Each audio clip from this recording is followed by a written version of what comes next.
안녕하세요. 오늘 저희가 함께 살펴볼 자료는 1975년에 기록된 마음과 육체의 법칙, 마음의 모습입니다. 청취자분께서 보내주신 자료인데요.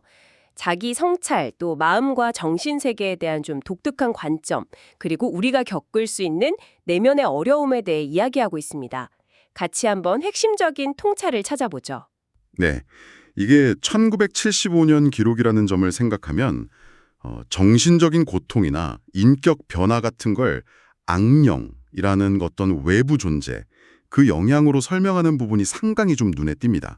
근데 흥미로운 건 그런 진단에도 불구하고 해결책으로는 결국 마음의 조화, 긍정성, 이걸 강조한다는 거예요. 당시 시각으로 마음의 문제를 어떻게 보려고 했는지 좀 깊이 들여다볼 필요가 있겠습니다. 네, 자료를 보면 우선 자기 성찰, 특히 부모님, 그중에서도 어머니와의 관계를 좀 돌아보는 게 마음 정화에 중요하다고 하네요. 단순한 지식 습득 이걸 넘어서서 삶 속에서 직접 체험하고 실행할 때 그때 진짜 내면의 지혜가 나온다고 강조하고 있어요. 맞아요. 심지어 죽음이라는 극한 상황, 그걸 가정하면서 현재를 아주 진지하게 살아가라는 그런 태도가 필요하다고 말합니다. 그냥 막연하게 괜찮을 거다 이게 아니라 여기서 말하는 올바른 법칙, 정법이라고 하죠. 그런 명확한 기준을 가지고 자기를 봐야 길이 열린다는 거예요. 타성에 젖지 말라는 거죠. 아, 그렇죠. 그리고 가장 좀 파격적이라고 할 수 있는 부분이 바로 이 악령에 대한 설명 같아요. 보통 우리가 생각하는 정신질환, 그런 현상 중 일부를 이 자료에서는 실제로는 악령에게 마음을, 그러니까 주도권을 빼앗긴 상태일 수 있다, 이렇게 주장을 해요. 육체는 배고 마음은 선장인데 악령이 그 선장을 대체해서 인격까지 바꾼다는 그런 비유를 들더라고요. 네, 그 비유 자체가 상당히 강렬하죠. 어떻게 보면 외부의 어떤 부정적인 영향이나 아니면 통제하기 힘든 내면 상태가 우리의 본래 모습을 압도할 수 있는지 그런 걸 당시에 언어로 설명하려 한 거겠죠. 물론 1975년의 관점이라는 걸 염두에 둬야겠지만 내 마음의 주인이 내가 아닐 수도 있다는 그런 불안감 자체는 시대를 좀 초월하는 고민일 수도 있겠다는 생각도 드네요. 맞아요. 이 악령을 또 어둠 속 바퀴벌레, 일본어로는 고끼불이라고 하던데 거기에 비유한 것도 인상 깊었어요. 빛을 확 비치면 사라지듯이 마음이 밝고 긍정적인 에너지, 그러니까 감정, 지성, 이성 이런 것들이 조화롭게 꽉 차 있으면 악령이 있을 자리가 없다는 거죠. 그렇죠. 반대로 분노나 불안 같은 부정적인 감정은 마음의 그늘, 여기서는 시즈미라고 표현했는데 그런 그늘을 만들어서 악령이 들어올 틈을 준다고 보고요. 그래서 자연스럽게 웃음과 조화가 넘치는 밝은 가정 환경, 그 중요성을 강조하는 맥락으로 이어지는 것 같습니다. 아, 그래서 가정이 중요하군요. 그리고 참된 종교는 우주의 진리, 그러니까 여기서 말하는 올바른 법칙을 보여주는 거라고도 하고요. 불교의 무아 개념에 대한 해석도 좀 독특했어요. 단순히 나라는 존재를 없앤다. 이게 아니라 이기심으로 가득 찬 거짓된 나.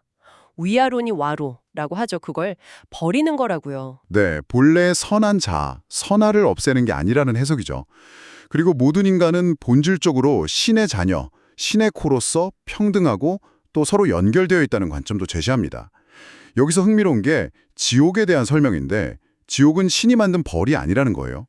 인간 스스로가 그 올바른 법칙에서 벗어난 생각과 행동으로 만들어낸 결과라는 거죠. 아, 마음 상태 자체가 지옥이라는 거군요. 네, 마음속 스모크라고 표현했는데 그건 스스로 정화해야 한다는 어떤 책임론을 강조하는 것 같습니다. 자료에는 실제로 이런 악령으로 고통받았다고 주장하는 분들의 편지 내용도 일부 소개가 됩니다. 예를 들면 어떤 특정 종교 활동을 한 후에 가족에게 좀 안 좋은 일이 생겼다고 느끼는 이야기라던가 아니면 수십 년 동안 원인을 알 수 없는 이상행동 때문에 고통받았다는 그런 사연들이요. 이걸 강연자의 주장을 뒷받침하는 사례로 제시하더라고요. 네, 그런 사례들을 통해서 이제 보이지 않는 세계의 영향력을 강조하려는 의도로 보입니다. 오늘날의 의학적, 심리학적 관점과는 분명 차이가 있겠지만요. 그래도 당시 사람들이 이해하기 어려운 어떤 고통이나 현상을 어떻게 설명하고 또 받아들이려고 했는지 그런 걸 엿볼 수 있는 부분이 아닌가 싶습니다. 네, 오늘 살지 않는 영적 세계에 대한 당시의 아주 독특한 시각을 보여주었습니다.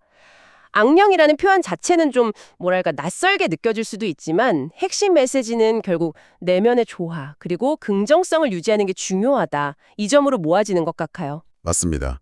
물질주의를 넘어서 마음과 영혼의 가치를 다시 발견하는 것이 중요하고 또 매일의 생각과 행동을 올바른 법칙이라는 어떤 기준에 비추어서 성찰해야 한다.